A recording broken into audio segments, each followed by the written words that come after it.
LiberalViewer presents.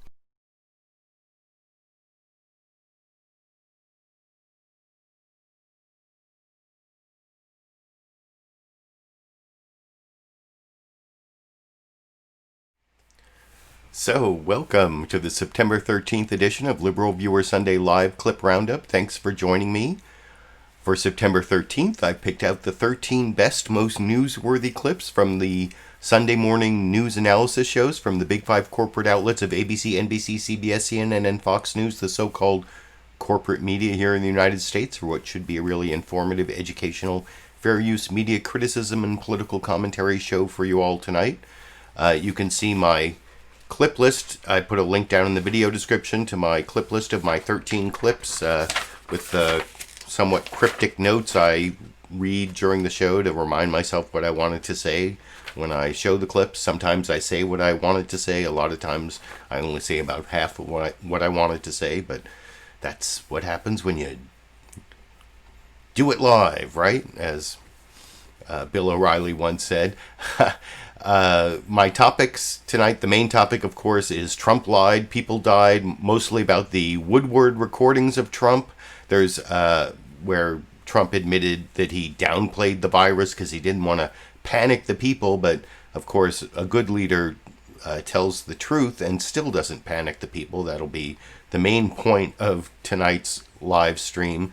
Jake Tapper has an epic cross-examination of White House trade advisor Peter Navarro on this point, and I will show that in two parts. That will be clips 9 and 10 when we get there. There's also coverage of the fires. I'm here in the middle of smoke. I've been talking about smoke for a long time. If I've actually, here is the, oh wait.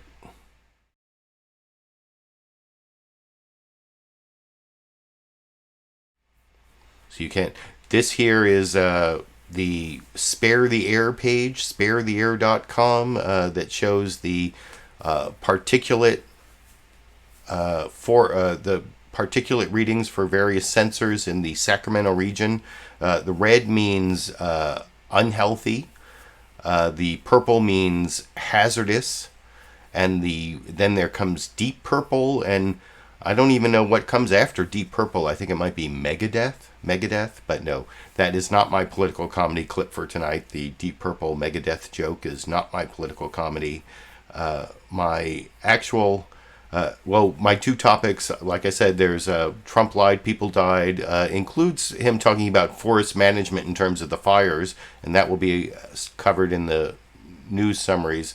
But then I will also have a topic at the end, Trump colluded with Russia update, where I will ask your opinion as to whether I should make an edited, produced video titled 3 Ways Trump Colluded with Russia, because, you know, Trump said no collusion so many times, and it's so not true, and I will discuss that when I get to the final clip. But actually my political comedy clip, and the clip at the end, that's the Peter Strzok clip, the FBI agent who had an affair with Lisa Page. Trump is always talking about Peter Strzok and Lisa Page over and over again in their text messages, and the insurance policy, and that's one of the big Trump world conspiracy theories, and I'll talk about that a little bit when I get to the Peter Strzok clip at the end. But my political comedy clip has something to do with Russia collusion. It's from this very contentious interview on the AM Joy show on MSNBC. Now, AM Joy is named after Joy Reid, who has since moved on to a primetime show on MSNBC called The Readout, and so they've been rotating guest hosts. And I think the lead contender for taking over the show is actually Tiffany Cross. I think it might actually end up being called Crosstalk. They use that hashtag whenever she's the guest host. But I actually really like Jonathan Capehart, who is one of the rotating guest hosts, and he got, for no reason that I can understand, he got an interview with Rudy Giuliani yesterday, and I don't know why, but I think both the beginning and the end of this clip that I've taken from the Rudy Giuliani interview is kind of political comedy gold. I will explain why I think the end of the clip is political comedy after I show it. But at the beginning, I had to laugh when Jonathan Capehart asked Rudy Giuliani the question that maybe everyone should be asking Rudy Giuliani, which is, what happened to you, Rudy? What happened? And you can see that this is actually almost 4 minutes long from AM Joy yesterday. Guest host Jonathan Capehart talk about the clip with you after we watched it together over here. You covered me when I was mayor and U.S. attorney. You know I'm not a dishonest person. Okay, so you know what, Mayor Giuliani, I'm glad you brought that up, because I have covered you since my early days on the New York Daily News editorial page, and as I mentioned, you made your name as the SDNY federal prosecutor. You were mayor of New York City twice. 19 and it was much years, better when I was mayor, right? Well, the person who succeeded you made it even better, and that was Mayor Bloomberg. He did. No question about it. I turned it around, and he made it better. You're I'm right. sorry, Mayor Giuliani. And the guy who's running it now is ruining it. No. My point here you admit that, right? The guy who's running it now is ruining it, right? The idea that a former federal prosecutor of SDNY, former two-term mayor of New York City, a person who has a national security firm, I'm trying to understand how someone of your stature and career, what happened to you, Mayor Giuliani? Why are you out here spinning conspiracy theories and lies and interfering with an American election? What happened to you? I'm not interfering with an American election. Indicting Steve Bannon is interfering with an American election, but that's okay. But putting out a report that around the world trying to find evidence, and you're not finding any that can't be debunked by fact checkers all over the country, absolutely trying to undermine the Democratic presidential nominee. And you cover it up. I am not. I was defending my client, Donald J. Trump, against false charges that have been proven to be false, and that your network refuses to publish. You won't publish that 12 cell phones were wiped by prosecutors. Prosecutors don't wipe cell phones, Jonathan, by accident. Not 12 of them.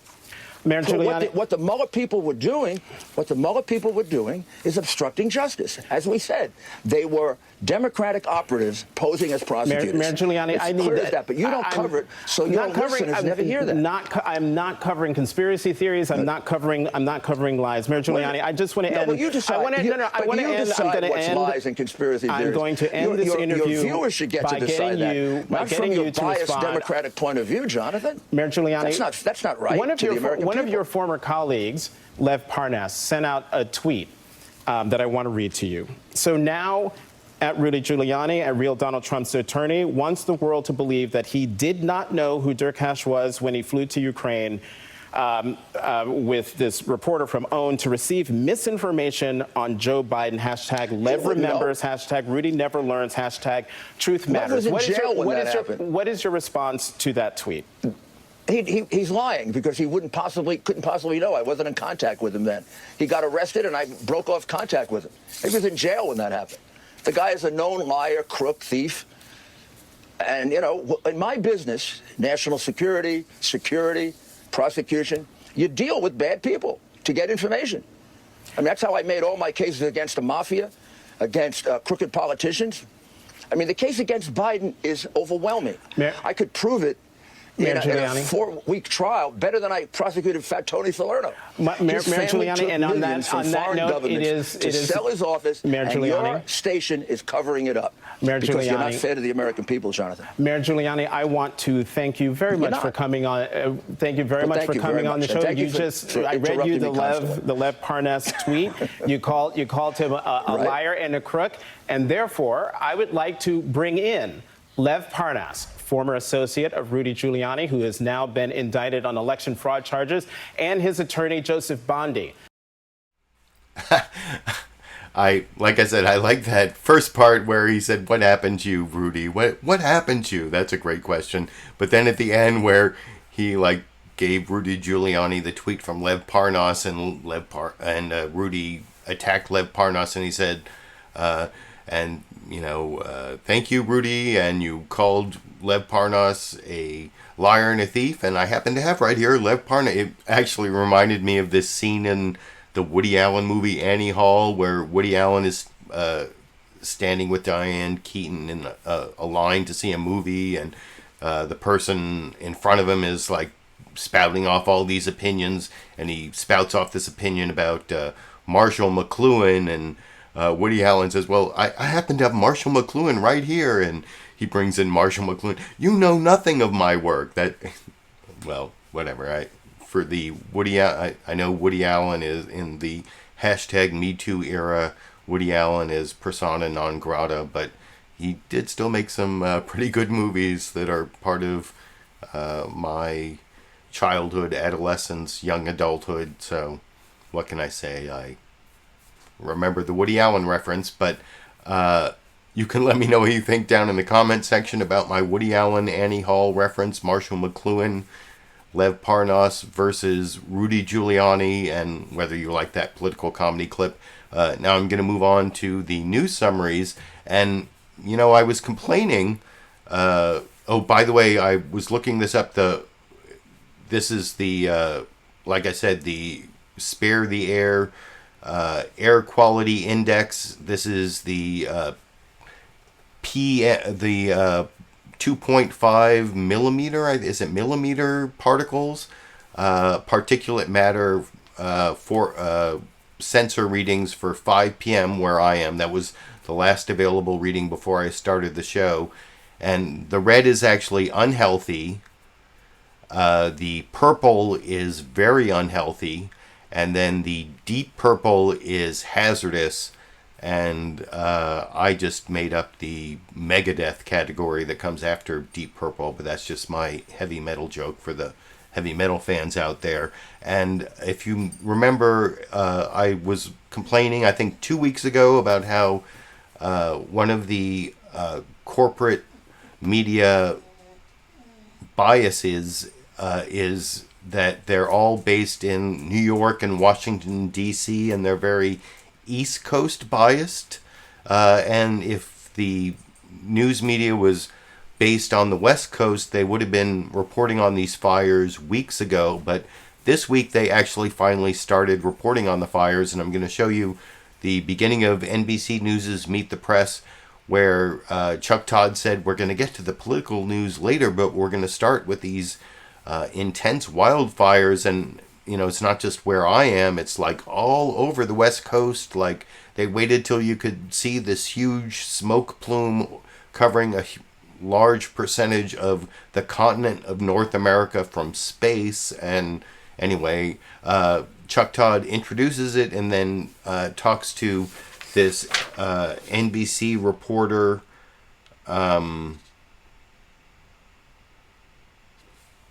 and who's in Oroville, California. I edit out a little bit, but then there's another bias that the corporate media has, and that's for things that corporations make money from. And I noticed this both in this clip you're about to see from NBC News' Meet the Press, where Chuck Todd and the reporter talk about the air quality as it affects NFL games. Like, that's the most important. I mean, they talk about, you know, the death and destruction and how it's impacting real people, but you'll see here they talk about the air quality in terms of NFL games. And in a clip, I didn't take a clip from Fox News Sunday where they spent about 10-15 minutes of their show on the reopening of the NFL, because there's NFL on Fox. So corporate media really loves big corporate profit makers like the NFL. That was a little pre-criticism of this NBC News Meet the Press news summary that I will talk about with you a little more after we watch their coverage of the West Coast fires I'm right in the middle of, at least in terms of the smoke that I've been in the middle of for the last few weeks. And I will talk about it, like I said, a little more after we watch it together over here. Good Sunday morning, and we're going to get to all the political news of the week, and boy, is there a lot of it, in just a moment. But we're going to begin with the epic wildfires out west. Fires burning in California, Oregon, and Washington state have now consumed some 4.7 million acres this year alone. At least 33 people have been killed throughout the Pacific region. And with many people missing, officials fear the toll will go much higher. Whole towns have been wiped out by these fires, which have consumed areas the size of some of our smaller states. And the tragedy has renewed warnings that unless we take serious steps to control climate change, and now, scenes like these will become more and more common.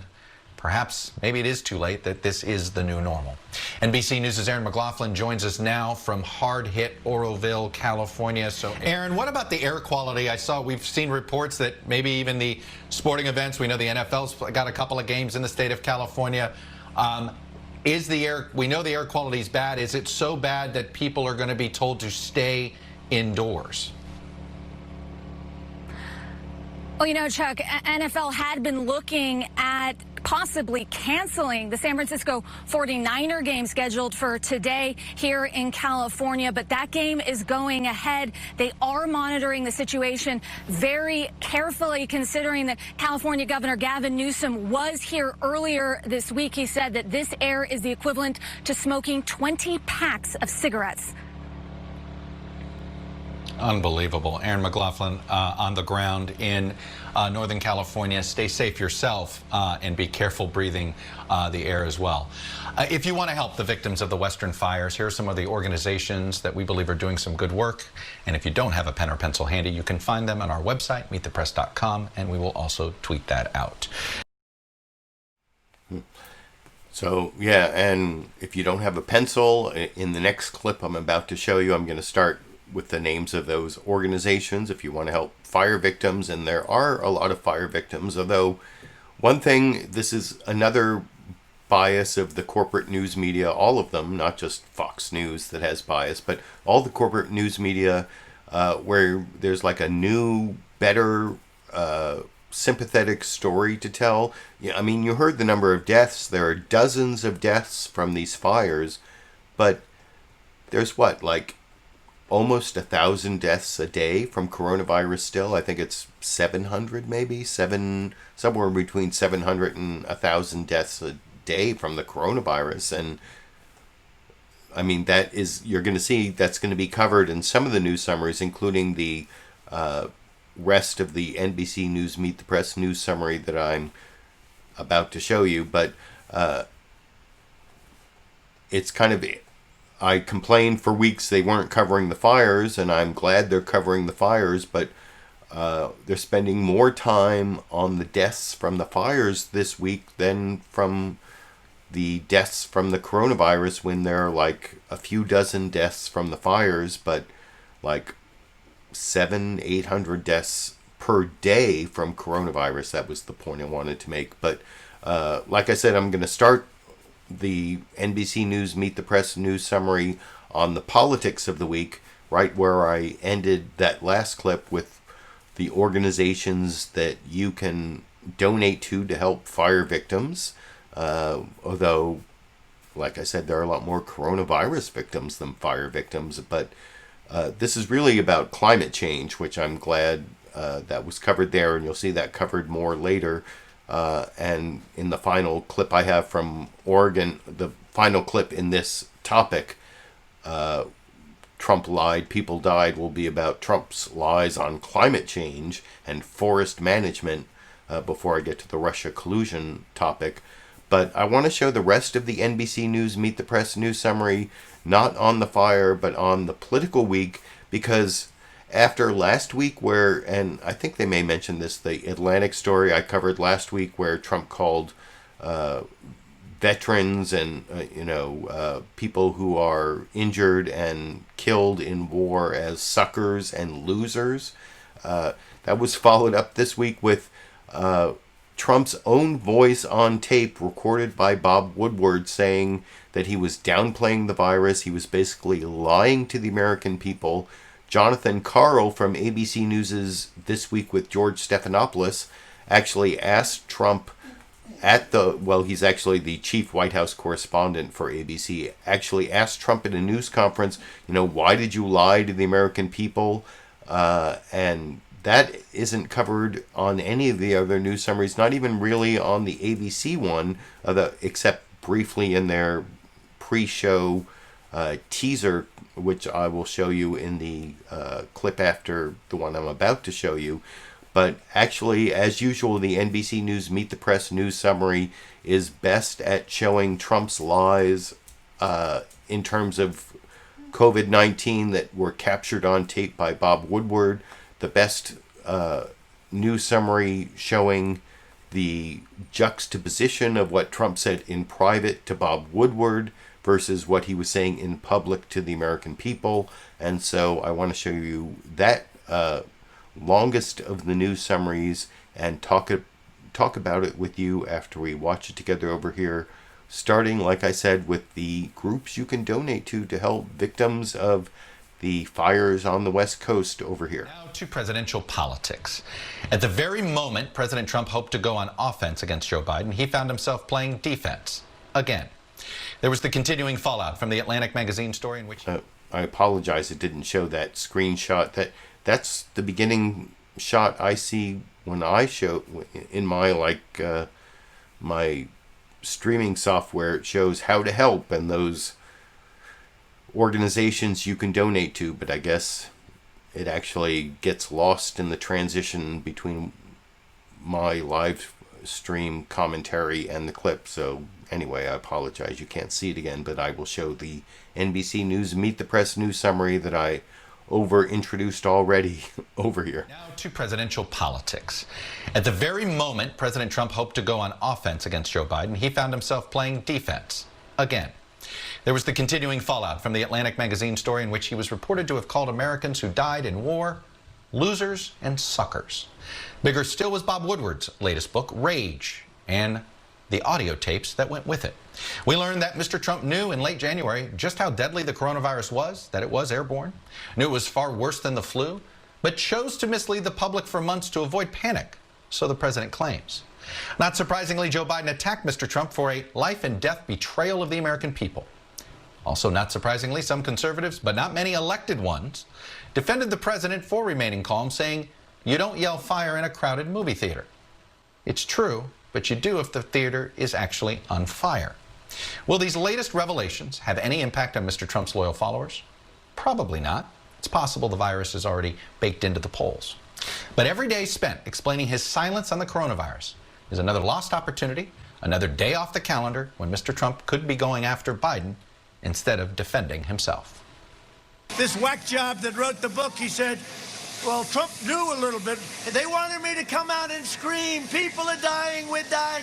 We have to be calm. President Trump doing damage control, defending his choice to mislead the public and knowingly play down the coronavirus for months, at the same time acknowledging its seriousness to Bob Woodward in private. You just breathe the air. That's how it's passed. It's also more deadly than your strenuous flus. This is deadly stuff. But publicly, We're finding very little problem. Now, you treat this like a flu. to Woodward, Now it's turning out it's not just old people, Bob, because today and yesterday some startling facts came out. It's not just older Yeah, exactly. young people, to plenty of young people. but publicly, Young people are almost immune to this disease. The younger, the better. the president admitted to Woodward he intentionally minimized the danger. The vast majority of Americans, the risk is very, very low. I wanted to always play it down. I still like playing it down Yes, because I don't want to create a panic. Why did you lie to the American people, and why should we trust what you have to say Such now? a terrible question, and the phraseology, I didn't lie. What I said is we have to be calm, we can't be panicked. But as he cautions against panic, this week the president took to Twitter with scare tactics that have animated his campaign. If I don't win, America's suburbs will be overrun with low-income projects, anarchists, agitators, looters. No city, town, or suburb will be safe. If Biden gets in, this violence is coming to the suburbs and fast. And as the president strikes an optimistic tone on the virus, We're rounding the turn, and it's happening. I mean, it's happening. You see it. the nation's top infectious disease expert is pushing back. I'm sorry, but I have to disagree with that, because if you look at the thing that you just mentioned, the statistics, Andrea, they're disturbing. You know, we're plateauing at around 40,000 cases a day. and the deaths are around 1,000. Dr. Anthony Fauci says the United States may not get back to normal until the end of 2021.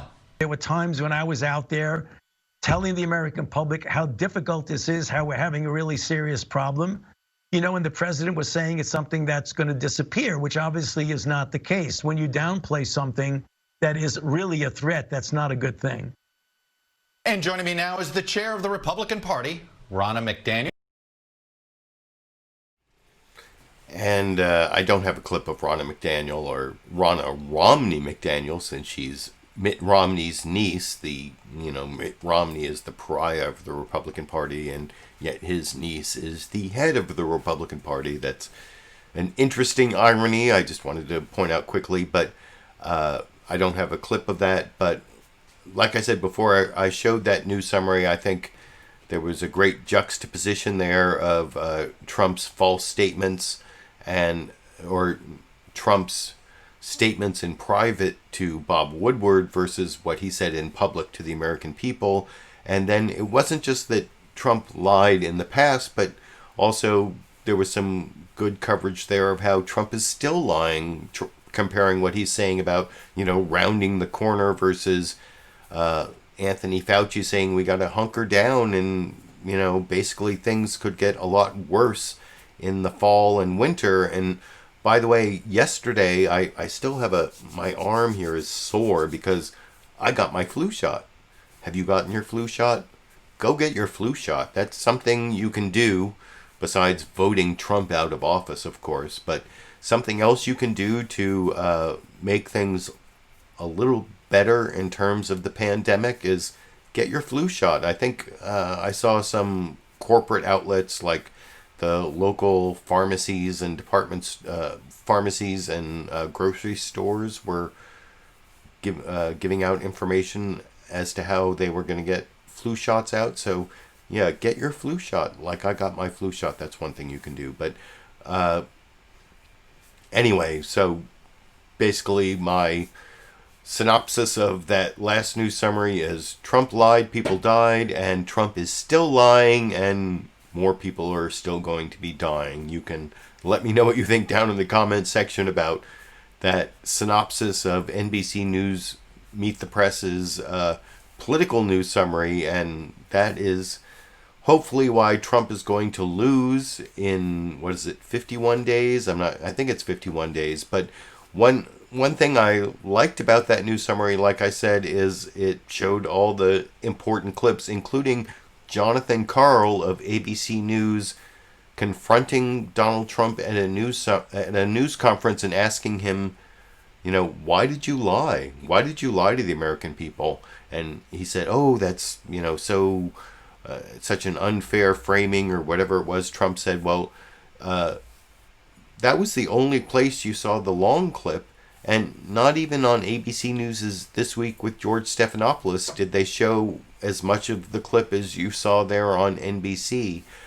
In fact, in order to even get that clip on ABC, I had to record part of the show I don't normally record, which is this like pre-show teaser where George Stephanopoulos comes on and narrates the like quick bullet points of the news of the week, and it includes Jonathan Karl and includes what Trump said to Bob Woodward, but then that whole thing isn't even replayed in the ABC News This Week with George Stephanopoulos news summary, which is why I had to record the very beginning, which I don't normally record, which I will talk about with you a little more after we watch that clip together over here. Stephanopoulos starts right now. Bombshells batter Trump. Why did you lie to the American people? Such a terrible question. I didn't lie. What I said is we have to be calm. Explosive recordings of the president admitting he downplayed the COVID threat. I wanted to always play it down. I still like playing it down. Yes, sir. Because I don't want to create a panic. While this deadly disease ripped through our nation, he failed to do his job on purpose. A new whistleblower says Trump officials also downplayed Russian interference in the election. Very disturbing, yet part of a pattern we have seen before. Overnight, Trump unloaded on Biden at a packed Nevada rally. I can be really vicious. Sleepy Joe Biden surrendered. You know where he is now? He's in his damn basement. The fallout this morning with senior advisors to both campaigns. Jason Miller for Trump, Simone Sanders for Biden. And wildfires ravage the West Coast. In Oregon, 500,000 in evacuation zones. Over 1 million acres burned. Right now, our air quality ranks the worst in the world. The fire is a clarion call for action on climate change. We have to start thinking there are more climate fires. We're live from the fire zone with Washington Governor Jay Inslee, Oregon Senator Jeff Merkley. Plus, our Powerhouse Roundtable analyzes all the week's politics. From ABC News, it's This Week. Here now, Chief Anchor George Stephanopoulos. Good morning and welcome to This Week. Just over 7 weeks to Election Day, and the voting has already begun in the battleground state of North Carolina. Georgia and Minnesota start this week in an election that will break new records for early voting and vote by mail. And with the days ticking by, President Trump still fighting from behind, dealing with the fallout from those explosive Bob Woodward tapes. Our brand new poll with Ipsos indicates it's taking a toll on the president. 65% of Americans now disapprove of how the president has handled the pandemic. 67% think he acted too slowly. Less than 1 out of 3 trust what Trump says about the pandemic, compared to 51% who trust Joe Biden. Let's take that straight to the Trump campaign. Senior advisor Jason Miller joins us this morning. Jason, welcome back to This Week. Those are some pretty harsh judgments about how the president is handling. And I have no clips of Jason Miller, partisan tool, Trump campaign advisor, but I don't know why the ABC News summary didn't include what Jonathan Karl asked of Trump in the news conference, didn't include any audio clips of Trump caught on tape by Bob Woodward. That, like I said, that was what I thought was missing there, and especially the Jonathan Karl question, why was that not on?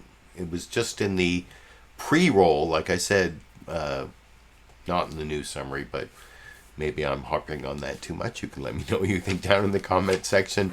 Now, I want to move on to the CNN State of the Union news summary. This is Jake Tapper. First, of course, what's the State of the Union this week? Well, every week it's something, and it's worried about the West Coast. Well, thank you, Jake.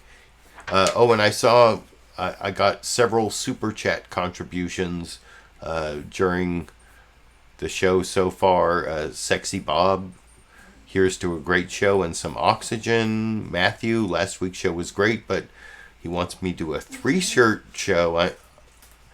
I almost didn't make the show last week because I had to change shirts, and then I was sweating. I ran and got a new shirt and changed it, and I was all sweaty, and I saw people commenting that it looked like I was sweating because I was on drugs, just because I had to run and change my shirt in 90 seconds during a clip. So no more. Do you hear Sandy whining over there? But no more shirt changes during the show if I can help it. But Sandy's whining over there. Dash is over by the door to the outside over there. But nobody's getting cat hair on my shirt this week. So, and then 2 Super Chat contributions from Lulu Girl, one of which is asking where I am. And I did show you this picture of the air quality. See that little dot next to Sacramento there, kind of in the middle of your screen? I'm sort of to the right of Sacramento. I'm not in the city of Sacramento, but I am in the unincorporated county of Sacramento. I don't live in a city, just in the unincorporated county of Sacramento. So that is the answer to Lulu Girl's question. But like I said, I was going to show Jake Tapper giving the State of the Union this week, being concerned about these wildfires that are causing all this bad air where I am right now. And Jake Tapper, in just a little over a minute, covers the fires, covers the Woodward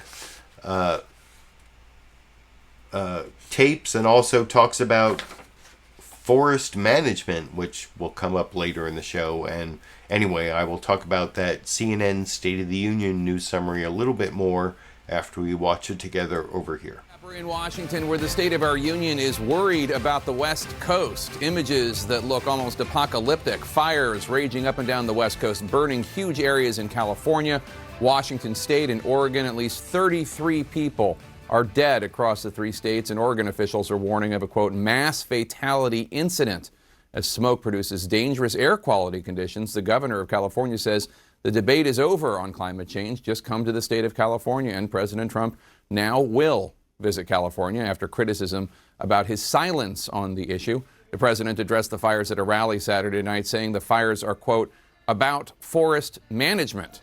All this as the president is coming off, frankly, a brutal week for his re-election campaign after details and audio tapes from Bob Woodward's new book show the president well aware of the dangers of the coronavirus, expressing those concerns in private in early February as he was publicly dismissing and downplaying the threat of the disease to the American people. We're going to begin right now going straight to California, which is facing, of course, record-breaking wildfires, more than 3 million acres burned. Joining me now live, Los Angeles Mayor Eric Garcetti. Mayor Garcetti, thanks for joining us. And I don't have any clips of Eric Garcetti, but I think I pretty much pre-criticized that clip before I showed it to you. The next clip is from CBS News' Face the Nation. Margaret Brennan is back hosting this week, and she does a brief introduction here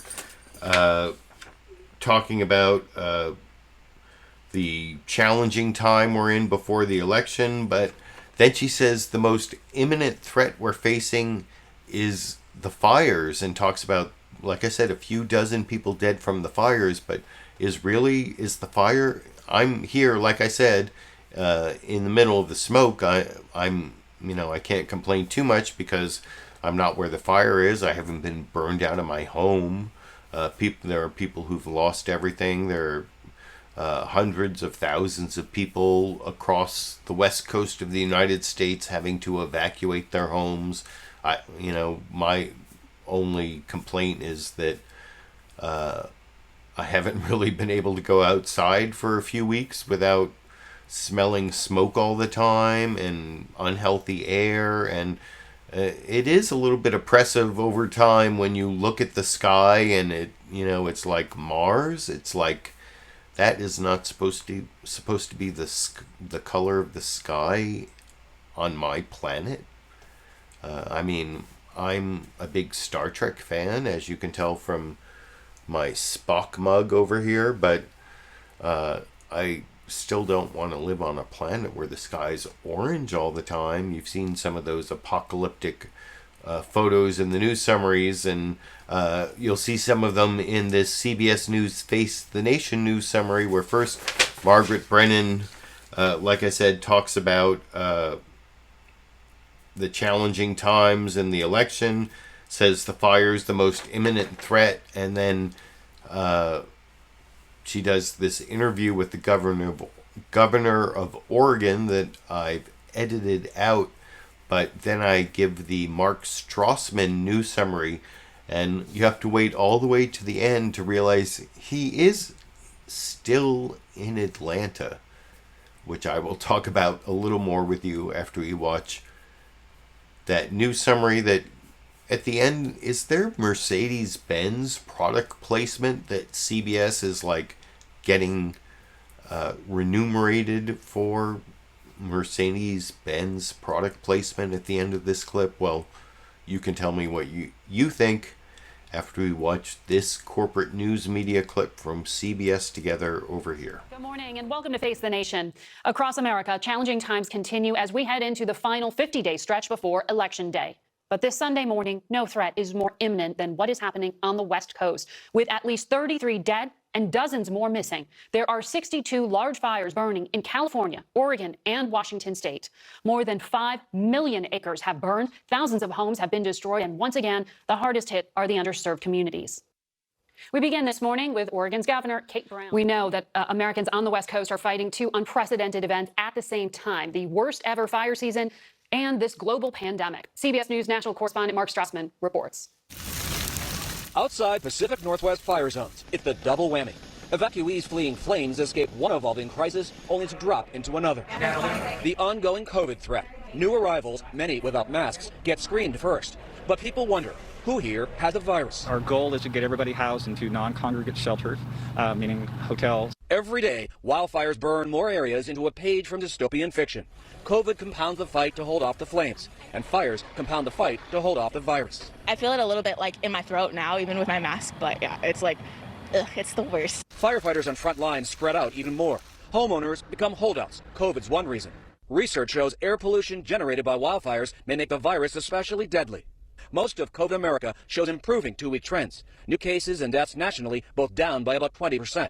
Noteworthy because of the wildfires. In both California and Oregon, positivity rates have been improving. But another warning this week. Expect our COVID crisis to continue, even deep into next year. We need to hunker down and get through this fall and winter, because it's not going to be easy. Getting harder by the week. Financial challenges for millions of Americans. In one survey, 1/3 of small businesses will have to cut wages or payrolls by the end of the month if there is no federal aid. In another, a majority of Black and Latino Americans report serious financial problems in New York City, Los Angeles, Houston, and Chicago. Americans hunger for distractions. Clemson playing with a lot of pace here. And football's back. College teams competed yesterday, although many games were canceled. It's week 1 in the NFL. 13 games today. But only Jacksonville, where the Jaguars play the Colts, will let in any fans. Every seat was sanitized. Stadium officials practiced distancing spectators. 17,000 fans will be allowed in, 20% of the stadium's capacity. Here in Atlanta, the Falcons play the Seattle Seahawks. Inside Mercedes-Benz Stadium, all the stands will be empty today and at least through the end of September. So much of American life these days is like an NFL team right before kickoff. Have a game plan, but know how to adjust quickly. Margaret? Thanks. Mark Strassman. Did I speed up that clip by mistake? Every now and then that happens. I think it happened a couple weeks ago with Bill Maher. I sometimes, to save time, I watch some of the clips speeded up, and did I forget to turn off the increased speed when I recorded that Face the Nation clip? Was that speeded up like 1.5 times regular speed? I don't know, maybe I can't even tell anymore sometimes, but maybe I did forget to slow that back down when I recorded it. But you saw at the end Mark Strassman reporting from Atlanta on the California or the West Coast wildfires. I don't know why, although if you've been watching my show every week, you know that Mark Strassman is in Atlanta because he's been asking the CDC for an interview for like 5 months and still hasn't gotten it. So he's like there every day, like knocking on the door. CDC, can I have an interview? And they say no, not this week. And maybe next week he'll finally get that interview with, who is it, Robert Redfield or whatever. I don't know why Mark Strassman is reporting from Atlanta every week, but at least he gave some exposure to the Mercedes-Benz brand, like I said before I showed that clip. But anyway, the last news summary I want to show you is sort of news. It's Fox News. There is some news in here. One of the things that I don't want to give a point-by-point Fox News bias analysis of the 2.5 minutes of Fox News Sunday you're about to see, but one point I want to make is that unlike some of the other news summaries, there's no actual quote of what Trump said to Bob Woodward. Mark Meredith actually paraphrases it. Why can't he actually say what Trump said, actually admitting to downplaying the threat of the virus? But anyway, I will talk about that with you a little more after we watch the final news summary from Fox News Sunday together over here. And hello again from Fox News in Washington. With 51 days till Election Day and millions of Americans already voting, we begin with breaking news. The first Fox national poll since the convention, and the first to survey likely voters. In a head-to-head matchup, the Biden-Harris ticket leads the Trump-Pence ticket by 5 points, 51% to 46%. And it's not just who Americans are voting for, but how. Among those who plan to mail in their ballots, 71% support Joe Biden, while a majority of those planning to vote in person, 58%, support President Trump. For the latest on the state of the presidential race, let's bring in Mark Meredith, traveling with the president in the battleground state of Nevada. Mark. Chris, President Trump held a massive rally about 30 minutes south of Reno last night. His campaign is putting more time and energy into the Southwest, all in an attempt to try to reach undecided Latino voters ahead of November. Thousands of President Trump supporters crowded into an airport in Minden, Nevada to hear the president make his case against Joe Biden. Now he wants to surrender our country to the violent left-wing mob. You know that. If Biden wins, China wins. The president also made a direct appeal to Latino voters who could swing battleground states like Nevada and Arizona. The Hispanics understand the border better than anybody else. Biden stayed off the campaign trail Saturday, but spent the last several days criticizing the president's pandemic response. He knew how deadly it was. It was much more deadly than the flu. He knew and purposely played it down. Biden and congressional Democrats are outraged over comments the president made to journalist Bob Woodward. The president told Woodward in tape conversations how contagious coronavirus was back in February, while at the same time downplaying the threat publicly. I want to show that our country is going to be fine one way or the other. Meantime, negotiations on Capitol Hill for a new COVID economic relief package remain at a stalemate, likely leaving the issue unresolved before the election. Later today, President Trump will hold more campaign events in Las Vegas. He'll go to Arizona for more campaigning on Monday. Also on Monday, the White House says the president will visit California to get an in-person briefing on those devastating wildfires. Chris. Mark Meredith reporting from Reno. Oh, and that was one thing I forgot to mention. President Trump tomorrow is coming to Sacramento, where I am. I was saying I'm east of this little dot here that says Sacramento. Well, Trump is coming even a little bit farther east. He's coming to this private airport, this private airplane. What is it? Mather Field, I believe, is where he's coming. I thought I might go show up there. Maybe I can wear the Impeach Trump t-shirt I wore back at the end of last year. Get some video. It seems like I'm going to have to wade through a huge crowd of bodies, and it's not worth it. But you can let me know down in the comment section if you want me to try to brave the elements and the smoke and the coronavirus and the huge sea of bodies of protesters to go and try to get some faraway video of Trump visiting Sacramento. But anyway, like I said before I showed that clip, you didn't hear Trump's own voice. You saw in the Mark Meredith news summary, he said that Trump in private told Woodward about the seriousness of the coronavirus, but in public he downplayed it. But actually Trump specifically admitted when he was talking to Woodward that he was downplaying it, which is, on Fox News Sunday later in the panel discussion, they had their senior political analyst Brit Hume on saying that Trump allegedly downplayed, and maybe he did. That's what Brit Hume said. I didn't take that clip. But if you watch Justice with Janine on Fox News over the weekend, here's a screenshot I took of that. Look at what the Chiron says here. It says, this is Justice with Judge Janine in her interview with Donald Trump. The Chiron says, President Trump on Bob Woodward's claim that he downplayed the severity of the virus. But is that Bob Woodward's claim, or is that what Trump actually said on tape, or I guess recorded digitally, I guess, and not on, there's probably no actual tape.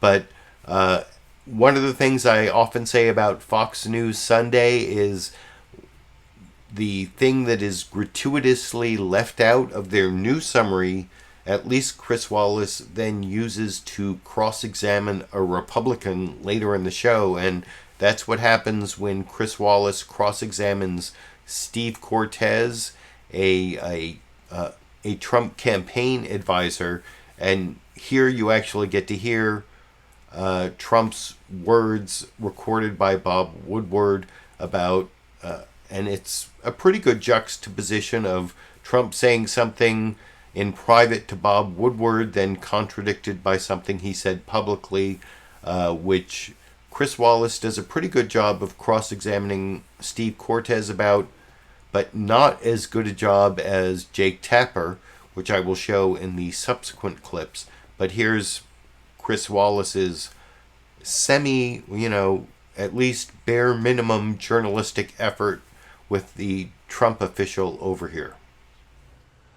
Well, you brought up the Woodward book, and let's talk about the president's what you call superb management. All of these polls were conducted, at least in part, before the public learned the revelations from Bob Woodward's book, which are essentially that the president was saying something very different and much more alarming to Bob Woodward in private than what he was telling the public. Take a look. You just breathe the air. That's how it's passed. It's also more deadly than your strenuous flus. So this is deadly stuff. It's a little like the regular flu that we have flu shots for. When you have 15 people, and the 15 within a couple of days is going to be down to close to zero, that's a pretty good job we've done. So he's telling Bob Woodward that this is deadly stuff and much worse than the flu. In fact, he said 5 times worse than the flu. And in the public, he's saying we're going to be down to zero and it's no worse than the flu. Why not level with the American people, Steve? Chris, here's what's important. We have to look at the timeline there. And again, this was the fog of war, of biological war, and the information was shifting. The medical experts and the scientists, their views. Steve, I'm going to interrupt you. Steve, I'm going to interrupt you right there because there wasn't the fog of war. On January 28th, the president got his presidential daily brief, the top intelligence in the Oval Office. And at that point, his national security advisor, Robert O'Brien, said, this is the biggest challenge you're going to face in your entire presidency. And the deputy national security advisor, Matthew Pottinger, immediately compared it to the Spanish flu, the deadly Spanish flu of 100 years ago. So there was no fog of war there. The word he was getting from his top intelligence and national security people was that this was a deadly pandemic. There was no fog here. No, there was tremendous fog, and let me tell you why. That was their view. You're exactly right. However, Dr. Fauci, somebody who is lionized by critics of President Trump, somebody who clearly is not looking to carry water for the MAGA movement or is not a Trump partisan, Dr. Fauci, as late as February 29th, he appeared on national television on the Today Show and said that no Americans should change their customs of life. Okay, so this was the fog of war. Opinions and views and analyses were shifting dramatically among the scientists, among the politicians this entire time as we were trying to learn about the virus. By the way, Dr. Fauci said that, and days later, literally, he was advocating for a national shutdown, something that then happened 2 weeks later in the middle of March. So I think it's unfair for you to characterize things as if they were solid and unchanging. These were shifting facts, shifting analyses. And by the way, part of why we knew so little is because the Chinese Communist Party, who is the ultimate culprit in all of this, not Donald Trump, not the Democrats, no American, the Chinese Communist Party lied to the world. They could have shared the scientific and health information with the world early on,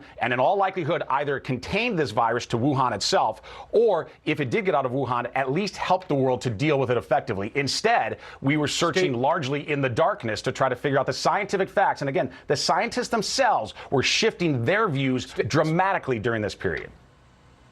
Steve, your explanation is somewhat different from the president because you're saying, well, the president didn't really know it was the fog of war. But when he has described it, he said he didn't want to panic the country. He didn't want to jump up and down and panic the country. Whoa. And one of the reasons that there's a question about that is because of the fact that the president plays the panic card all the time, especially when he's talking about Joe Biden.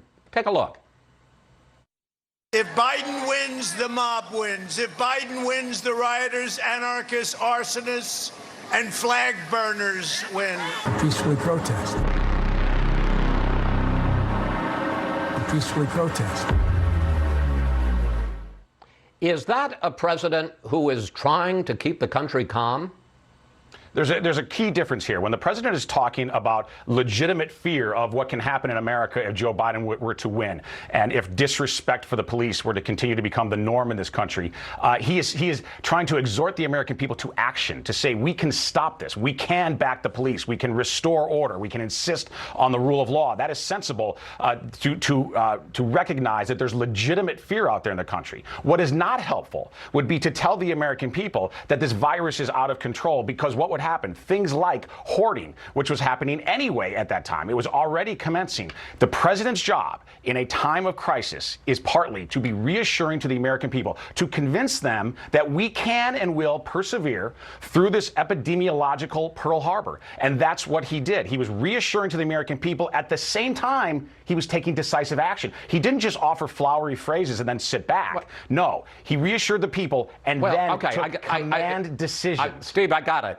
I got your point. The argument would be that it's a false choice you're making. He either plays the rosy scenario or he sets his hair on fire. There is something in the middle, which is just being honest with the American people. And there's a question, Steve, as to whether or not the president is still being honest with the American people. I want to play what he and Dr. Fauci said this week about how long.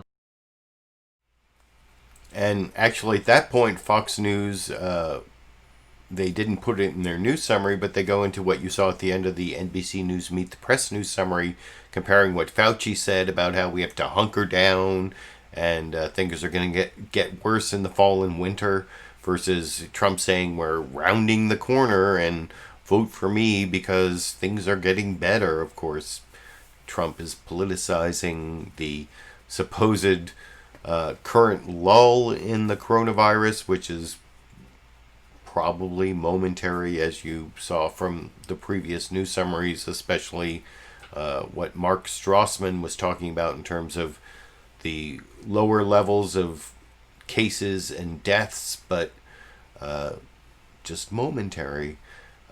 Probably going to see a spike in the next few weeks, certainly before November 3rd, but the thing that I would really fault Chris Wallace there is he never said that Trump lied, and he didn't really follow up on his initial question about the difference between what Trump said and in private to Bob Woodward and what he said in public. You know, there was a little bit of a follow-up there. Like I said, he's talking about how he's continuing to lie compared to Fauci, but not a lot of follow-up about the initial lie. But that was something Jake Tapper would not let go of at all. I'm going to show it to you in two clips.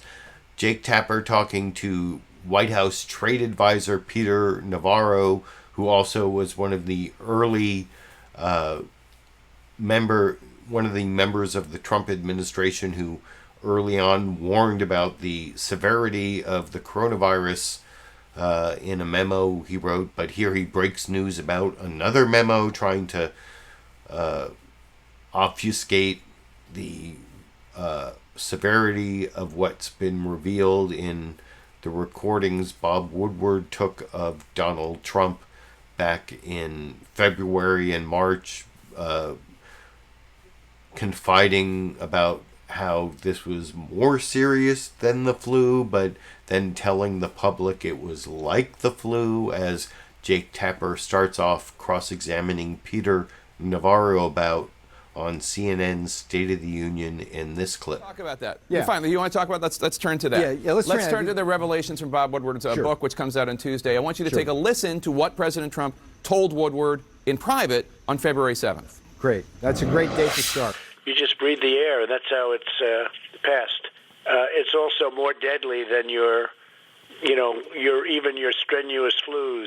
This is more deadly. This is 5 per. This is 5% versus 1% and less than 1%. So this is deadly stuff. So that's February 7th. He's stating that the coronavirus is 5 times deadlier than the regular influenza. Now, here's what he was saying publicly 2 weeks later. Take a listen. President, you talked about the flu and in comparison to the coronavirus. Flu has a fatality ratio of about 0.1%. Correct. This has a fatality ratio somewhere between 2 and 3%. Given we that, think, and the fact we think. We don't know based exactly on the what it numbers is. so far. And the flu is higher than that. The flu is much higher than that. So just to be All right, clear, now- I'm going to give you the mic in a sec, but just to be clear for people watching, on February 7th, he was acknowledging to Bob Woodward behind closed doors, coronavirus was 5 times deadlier than the flu. Less than 2 weeks later, he was saying the exact opposite in public to Sanjay Gupta. He was misleading the American people. Why? Okay, now that I have the mic, give me a minute to walk through the timeline, because I think this is really important. On January 31st, that was basically the starting gun to fight this virus that came in from the Chinese Communist Party. Let's not forget where this started. And that was a signal from this president that this is a serious, serious matter. He's taking down flights from China. He was called a xenophobe and a racist by Joe Biden. No, he wasn't. Later had to apologize. No, he wasn't, and he didn't apologize. Yeah, we'll do the fact check on that. I watched that. I just did. All right, well, you're wrong. Nope. So January 31st, pulls down the flight, saves probably hundreds of thousands of American lives. Now, what happened then, Jake? Here's what's important. This is breaking news for you. In that first week of February, leading up to February 7th, we here at the White House started a strategy. It basically was hope for the best, prepare for the worst, stay calm, and begin to attack this virus from China on 4 different vectors. Hang on, let me have the mic here. Well, PPE, I'm not giving you 10 minutes therapeutics, to do this. vaccines, Okay. and therapeutics. Okay, so what happened? So on February 7th, I'm specifically talking about what President Trump was saying to the public. Yes. In February You're and not- March. Jake, not fair here. Let me finish here.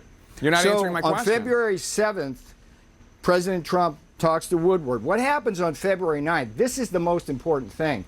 A memo, I write a memo that goes out to the task force here that basically outlines President Trump's strategy for dealing with the virus. And in this memo, it brings to the effect that we need N95 masks, that we need to go after Hang on, let me finish No, this, because Jake. you're not answering my question, Peter. Jake, the question I is am. about You what just- is the... you- You're talking you about what just- you were doing Jake, privately. Jake. Let's pause it right now. Now, hang on, Jake, January Jake. 29th, you were Jake. issuing a warning. You were This is saying not behind fair, closed... Jake. You're not answering... constantly interrupting me, and You're not letting answering me my talk. question. I Why am was he answering it. You misleading just don't the like public? the answer. Why was Jake. he... I understand Jake, your memo. We've talked about this before on the show. No, not this memo. Not this memo. February 9th. This is breaking news. This is not the memo I wrote on January 29th in support of the president's decision to pull down the travel ban, which saved hundreds of thousands of lives. This is a memo, Jake, that said, among other things, that if we start right now, we could have a vaccine by the end of the year. And my point here, Jake, is that we're in the fog of war. We've got some people, including the medical professionals, saying it's no worse than the flu. We've got others saying that this could be a very serious pandemic. And the president is absolutely right. What he needed to do is be calm, hope for the best, but prepare for the worst, and attack the virus on these 4 vectors: PPE, therapeutics, vaccines, and testing. And that's what we did. Okay. Now, you would think that that was a great epic cross-examination of Peter Navarro by Jake Tapper on CNN's State of the Union just by that clip. But wait, there's more. I'm going to show you the second half in a minute. But I did want to point out a couple things. First, there was that brief fact check that I really love from Jake Tapper about this talking point I hear from Donald Trump over and over again. You know, at the end of January 31st or whatever, he instituted the China travel ban. Of course, it was a travel restriction. Like hundreds of thousands of people still came in from China after the travel restriction that he instituted. But then something I've heard from Trump Trump loves to say things that are not true over and over again to try to make them true. It's like the Nazi Hitler big lie strategy. Does it work? Well, I guess we'll find out. But over and over again he says, I instituted the travel ban, and Biden said it was xenophobic and then later apologized. I think I've heard Trump say that like 10, 20, 30 times, and of course people on Fox News say it all the time. The clip after next I'm going to show you is actually Chris Wallace, the supposed Fox News the straight news journalist on Fox News carrying water for that bogus Fox News talking point, but you did see Jake Tapper in that last clip doing a fact check on Peter Navarro on that. But if you thought that last clip was a great cross-examination by Jake Tapper, it gets even better in this next clip where eventually he just says, "No more, Peter Navarro, you're not answering my question. You never explain why Trump said one thing to Bob Woodward privately and then lied." Yeah, that's right, lied. Can I say that one more time? Trump lied to the American people. Trump lied and people died. That's the title of the video. Did you notice? Trump lied and people died. Peter Navarro doesn't deal with that, tries to obfuscate, and Jake Tapper deals with him. Even when he tries to attack CNN at the end of this clip, where Jake Tapper does this great little epilogue that I will talk about with you after we watch the end of his cross-examination of Peter Navarro together in this clip. I've heard government officials say that the president should have been straightforward with the American people, and he was not. Not just Democrats, by the way. I want you to take a listen. Here's Senator Susan Collins, Republican of Maine, followed by Democratic Governor Phil Murphy of New Jersey. Take a listen to them. The American people can take hard facts, and he had an obligation as president to be straightforward with them. If we had known that earlier, we would have shut the state meaningfully earlier. It's inconceivable to me that we wouldn't have been able to save lives as a result of that. All right, may I respond Bipartisan now, consensus, bipartisan consensus, yet that the president should have been straightforward. Can I respond here, Jake? Okay? You have to go back to February and March. We're in the fog of war from the China virus. There are competing views as to whether this is simply the flu or whether this is very serious. What are the competing And we go through, views? hang on. The scientist, look, you had Nancy Pelosi dancing with scarves in Chinatown at the end of February saying, come on down. You had de Blasio and Cuomo in March saying, come on down. You Why had wasn't Dr. the president Fauci straightforward with the saying American that there was people? low risk. He was straightforward. No, he wasn't. There was, look, Jake, I'm telling you Just answer what our it's a very strategy basic is. question. Right, you want to talk about what you want to talk about, You're okay? cherry picking. No, I'm not cherry picking. On February 7th, he knew that it was in the air, that it was five times deadlier than the flu. No, 5 times deadly. That's on the tape. He expressed that to Woodward, but at the same time, 2 weeks later, he's saying that the flu is deadlier than the coronavirus. Jake, Why wasn't he honest? You just don't want to listen, Jake. You just don't want you to wanna answer the listen. question. I am answering your question. You just don't like the answer. The answer is in February all the way through the middle of March, when the World Health Organization finally said there was a pandemic and China was hiding the information, finally that's when we knew that there was a pandemic. And you know what, Jake? We were at that point prepared for the worst. In February, we were moving mountains on PPE, therapeutics, testings, and vaccines so that in the time that we needed those things, we got those things. And it's a miracle what we've been doing on vaccine development. We have a possibility of getting a vaccine by the end of the year. And I put that right in a memo on February 9th under the advice of the president in terms of getting on this situation because it might be serious. You can't have it both ways, Jake. You simply can't. I'm not trying to have it both ways. In February, nobody knew. No, nobody knew. Not the president, not you, not Nancy Pelosi, not Bill de Blasio. He knew it was deadlier than the flu, and he was lying to the American people 2 weeks later. Jake, you're cherry picking. I'm not cherry picking. But you could say, look, I think Look, here it all is. of this is asked and answered, Jake. Look, here's the thing. He was not honest with the American people. You're not answering the question. You're not honest with the American people. CNN is not honest with the American people. CNN, you want to go there? I mean, I said you're not answering the question. Here's the thing. Thank you, Peter Navarro. We just played tape. You didn't answer the question. No, you can't say that. You didn't answer the question. No, you didn't. Repeatedly, Jake. You just didn't like the Peter answer. Navarro, thank you so much. I appreciate your time today. Thank you so much. And I would just like to remind the American people watching that the United States has less than 5% of the world's population, and the United States has more than 20% of the world's coronavirus deaths. That is a fact. It does not matter how many times he insults CNN. So what do you think? Is that like an epic end to a Jake Tapper cross-examination of Peter Navarro with it doesn't matter how many times Peter Navarro insults CNN, it doesn't change the fact that the United States has, 4 or 5% of the world population and 20 to 25% of the coronavirus deaths. And anyway, I think Peter Navarro never really answered the question at the beginning of the clip before last, but you can let me know what you think down in the comment section. I've been reading the live comments, and I've been seeing requests for a moderator for the live commentators. They're apparently trolls down there. I just have very liberal free speech rules as to what I'm willing to moderate.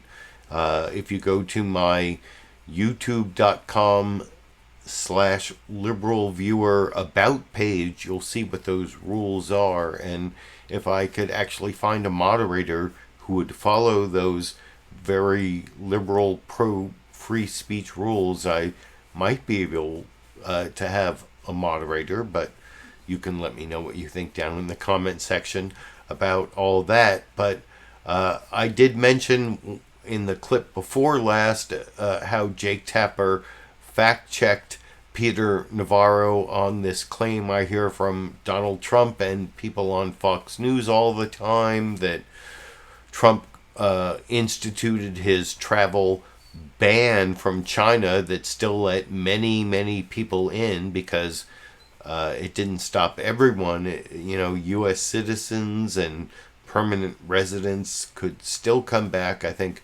tens of thousands, maybe even hundreds of thousands of people still came back. And of course, coronavirus was already in the country at the time and coming in from Europe, and the Europe ban didn't come till later, and that also wasn't a complete ban. But anyway, the Trump and Fox News talking point I hear all the time that Jake Tapper fact-checked in the clip before last was that when Trump instituted his travel ban on January 31st, Biden called it xenophobic and then later apologized, and neither of those things is true. The only thing that is true is that Biden called Trump xenophobic on the same day he instituted the so-called travel ban. But you'll see Chris Wallace talking to a Biden campaign spokesperson whose name what's his name? It's his last name is Sullivan. His first name is where is it? Jake Sullivan, talking to Chris Wallace, I think doing a good job refuting this talking point I hear from Donald Trump and Fox News people all the time that Trump instituted a travel ban and Biden said it was xenophobic and later apologized. Not true, not true. Here's the clip, and we'll talk about it after we watch together here. Well, let's talk about another difference in their record. On January 31st, President Trump announced travel restrictions on China. That same day, here is what Vice President Biden had to say.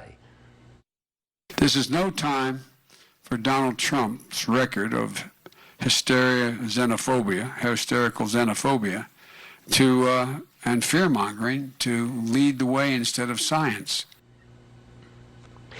Biden denies that he was talking that day about the travel restrictions that the president had just imposed. Are we to believe it was just a coincidence that he was talking about xenophobia the day that the president announced travel restrictions on China? Well, first of all, Chris, independent fact checkers, including PolitiFact, have looked at the claim that Joe Biden was opposed to the China travel restrictions, and they have deemed that claim false. It's not a coincidence. Joe Biden was talking about Donald Trump's record from the beginning of demonizing Chinese Americans, of giving names to this virus, of raising questions about whether we should trust Asian Americans. This is something Donald Trump has been doing over the course of his 4 years, is using xenophobia and fear-mongering in the moment of crisis rather than actually doing his job.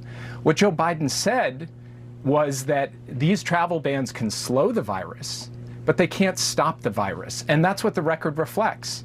Despite the fact that there were restrictions put in place, both with respect to China and Europe, we have 200,000 people dead and 6 million cases. And the reason why is because Donald Trump didn't do his job with respect to testing. Well, but I want to focus again on this. With respect Jake, to guidance. I want to focus on this because your campaign didn't say, you say, well, the fact checkers say he didn't oppose it.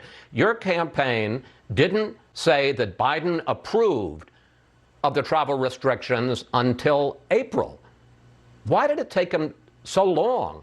And would you agree that the president moving so much faster, January 31st, to impose travel restrictions when Biden didn't formally come out in support of the travel restrictions on China until April 3rd, that Trump's actions saved thousands of lives?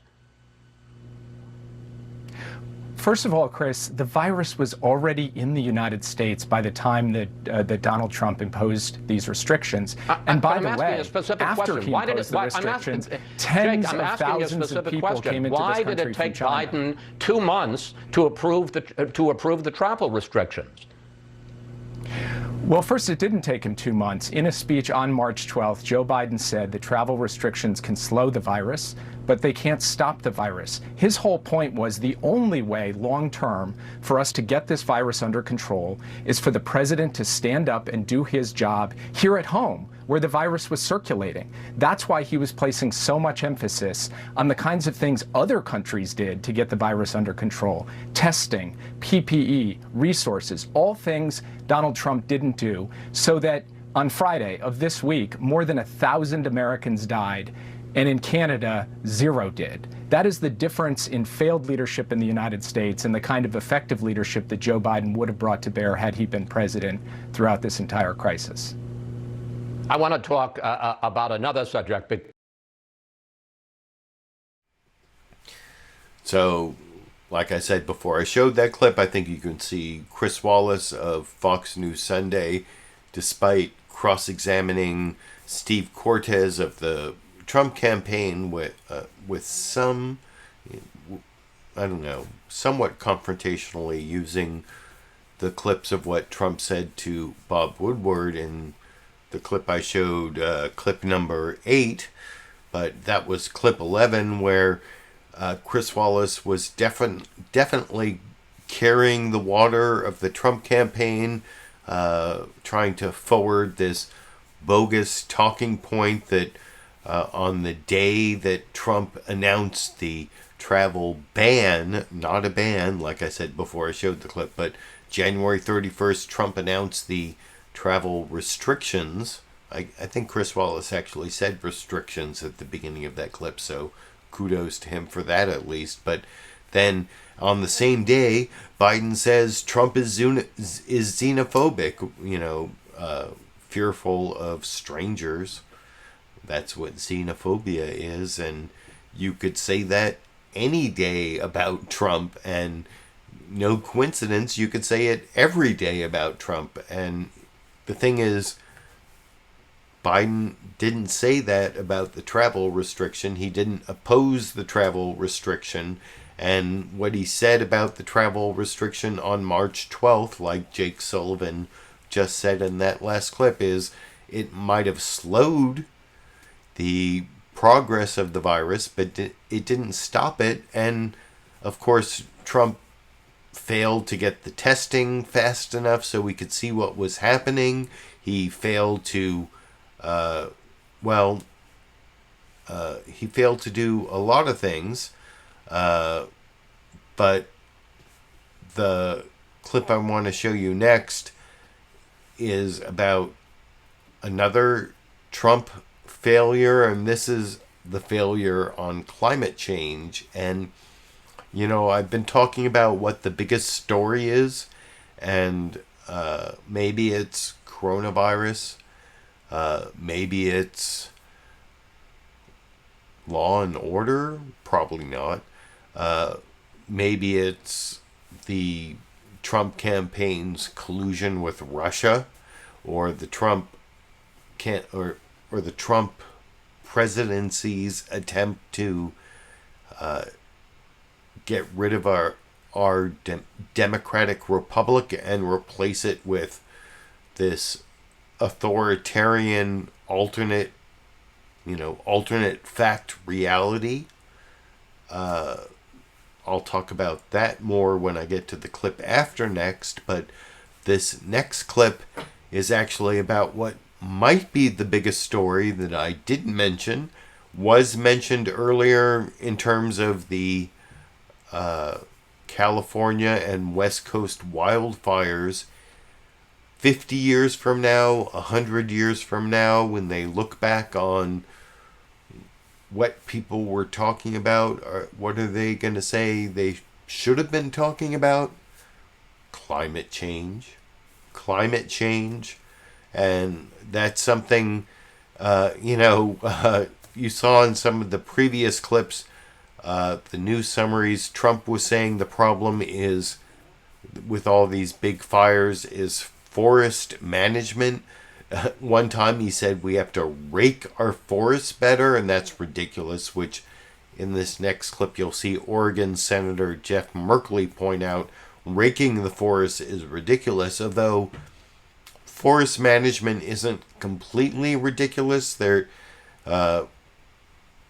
Back in the olden days, the indigenous people knew that you had to do these controlled burns so that there wasn't all this ready tinder for big wildfires. But of course, climate change is also a huge culprit. And anyway, that is the topic of the final Trump lied, people died. Well, Trump's lying about climate change, of course. That before coronavirus was the China virus and the Democratic hoax. Well, climate change was the China hoax. Wasn't climate change the China hoax, according to Trump? Well, here's Jeff Merkley talking about it in the final clip from my Trump lied, people died topic over here. Okay, the president did address that last night in Nevada. He actually bragged about leaving the Paris Climate Accords, and then went on to say this about the fires. Spoke to the folks in Oregon, Washington. They never had anything like this. But it is about forest management. Please remember the words, very simple. Forest management, please remember.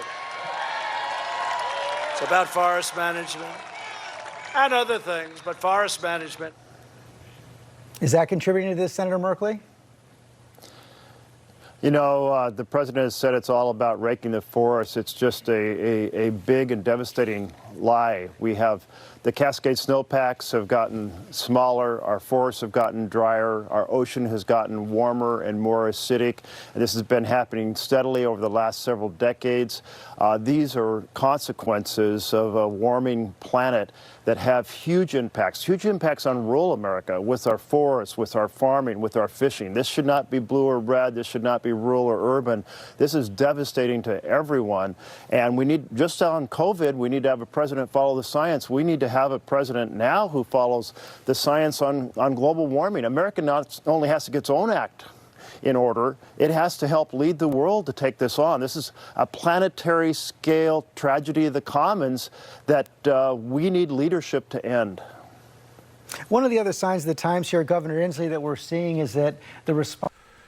Jay Inslee was there with the governor of Washington, was there with the senator from Oregon, one of the 3 western states experiencing these great wildfires, along with California, where I am. Like I said, this is the air quality index for my area.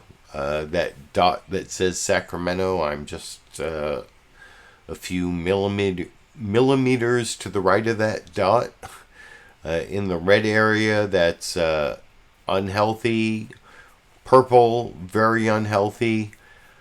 Deep purple is hazardous. So I appreciate Jeff Merkley, the senator from Oregon, standing up for the problems with climate change. And like I said before I showed that clip, of all the topics I've talked about on the Sunday live clip roundup this week, climate change could be the most important. And there's a hurricane going towards Louisiana. There are all sorts of indicators that climate change isn't some future prediction. It's something that's happening to us now. And I have to admit, looking up at the sky for the last 3 weeks and seeing that it's orange, that, I look outside and it kind of looks like fog, but it's not fog. It's like smoke hanging right there in front of you where you can see it. Ash coating cars, buildings. It is kind of apocalyptic, and it's not. The future is now. Climate change is now. So that's something I wanted to point out in terms of Trump's lies about the China hoax of climate change. And a lot of people are going to die from the crisis of climate change. So that is just a whole... I've seen several pundits point out that coronavirus is like the dress rehearsal for climate change, because coronavirus is showing us that whatever you think, whatever you believe, nature doesn't care. You're screwed if you don't deal with the facts of science. And climate change is just going to be COVID-19 times 10, times 100, times how many orders of magnitude, I can't tell you. But anyway, that's the last clip in the topic, Trump lied, people died. But I have one more clip. This is Peter Strzok talking to, this is the final topic, the Trump colluded with Russia update. Because from when the Mueller report finally came out and I read it, and I did my first Sunday live clip roundup after the Mueller report, I think the title of my live clip roundup that week was Collusion, Obstruction, because that's what the Mueller report said. Trump colluded with Russia and he obstructed justice. Obstruction of justice is a crime. And if you read the Mueller report, there were many, well, at least 3, maybe up to 10 instances in which Trump obstructed justice. But there were also at least 3 instances of collusion with Russia from the Trump campaign. Trump said, no collusion, no collusion, no collusion. Totally false. Now, there wasn't a criminal conspiracy that Robert Mueller could charge. That requires a violation of federal law. But there are 3 I've thought for quite a while I should make this video.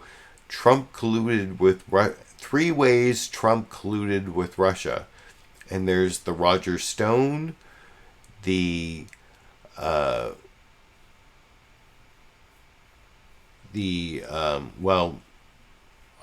I'm going to save the 3 ways till after we watch this clip of Peter Strzok talking to Chuck Todd about, first, all the people around Trump who have run afoul of the criminal law, and then Chuck Todd asking Peter Strzok if there was Russia collusion.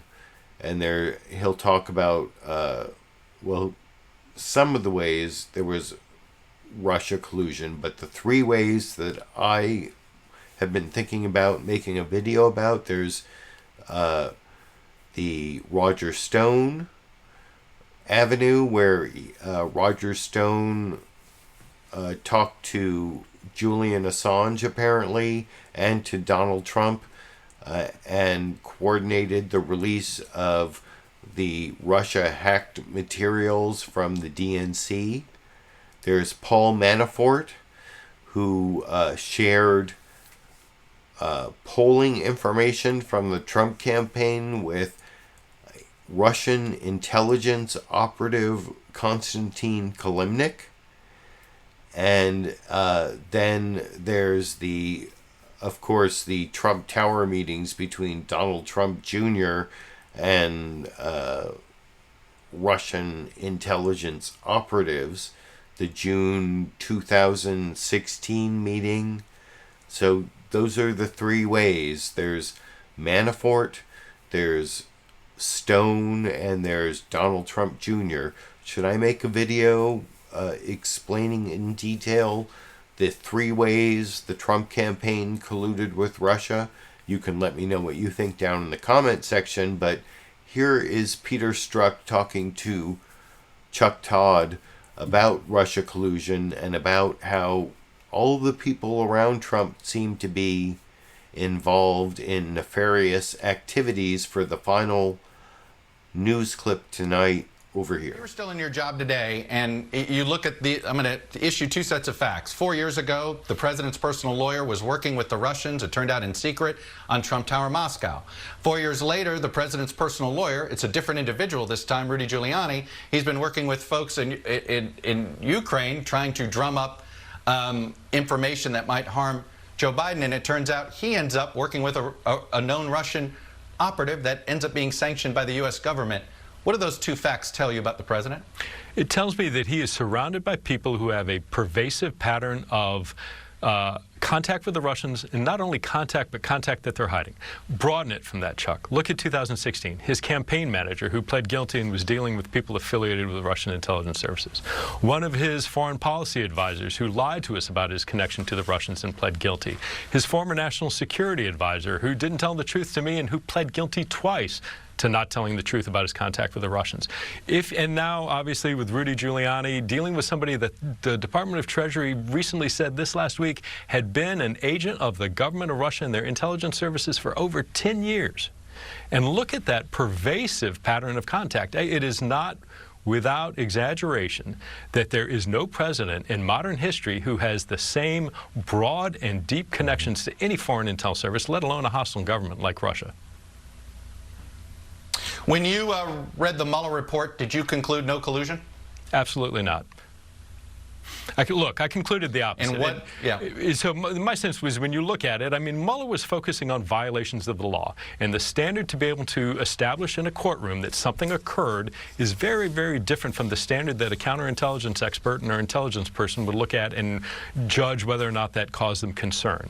When I read the Mueller report, and certainly when I looked at the recent bipartisan Senate Intel Committee report, almost 1,000 pages, laying out all of these areas of intelligence connections between the Trump and his administration and his campaign in Russia, that's extraordinarily concerning from a counterintelligence perspective, because a relationship of counterintelligence concern is a completely different matter from proving something in a court of law.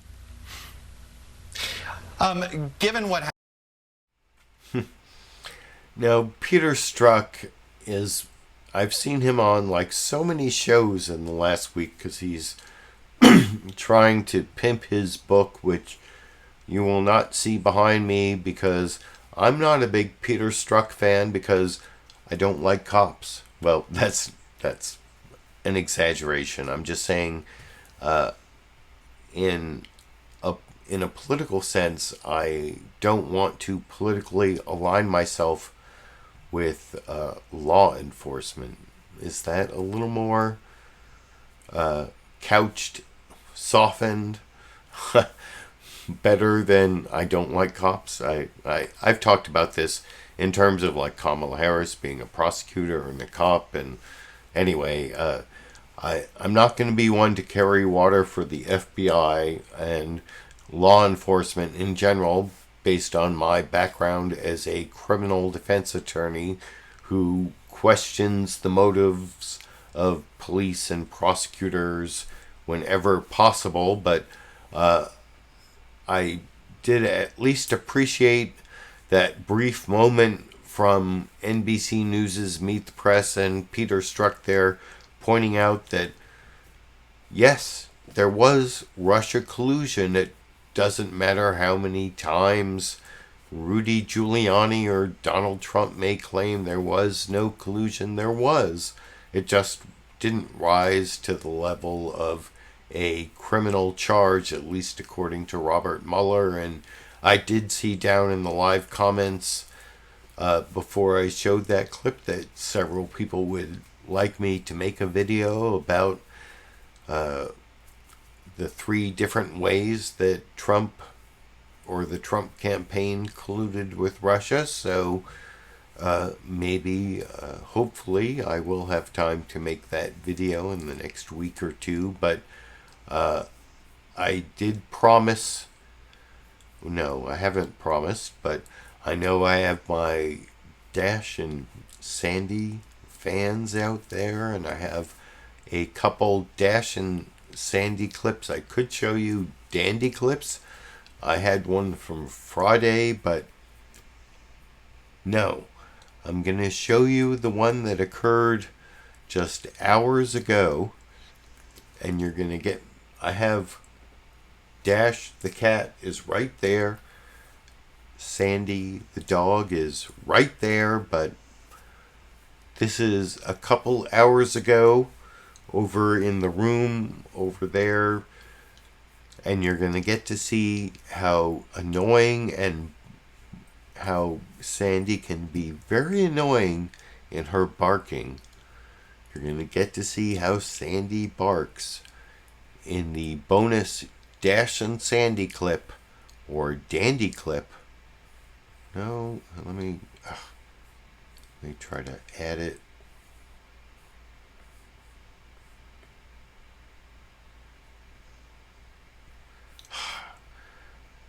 I don't know why this is so difficult.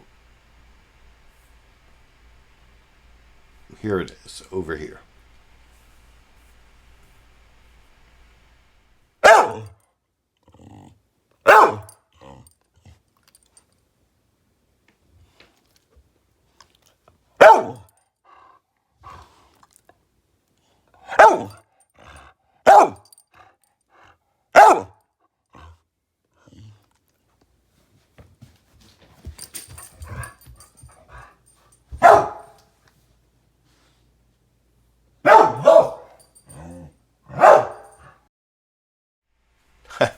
So you see, Dash the cat can keep his composure despite all that Sandy barking. What was Sandy barking about? I don't know. You can give your guesses down in the comment section. That was the bonus Dash and Sandy or Dandy clip for tonight. I appreciate all my live viewers. I appreciate all of the super chat contributions. If you want to support my show financially through other means, there are links down in the video description for Patreon contributors, patrons who contribute every month. There's a join button down there. There's a PayPal one-time contribution button. At the $5 level, you get this weatherproof vinyl #LiberalViewer sticker. At the $10 level, you get the sticker and this ACLU Constitution. And if you read this, you will be one up on Donald Trump. I am pretty sure he has never read the Constitution of the United States based on many, many things he has said. And anyway, that is the end of this week's live stream. I will be back next week and every week at least through January 20th, 2021, when hopefully Joe Biden will be inaugurated as the next President of the United States.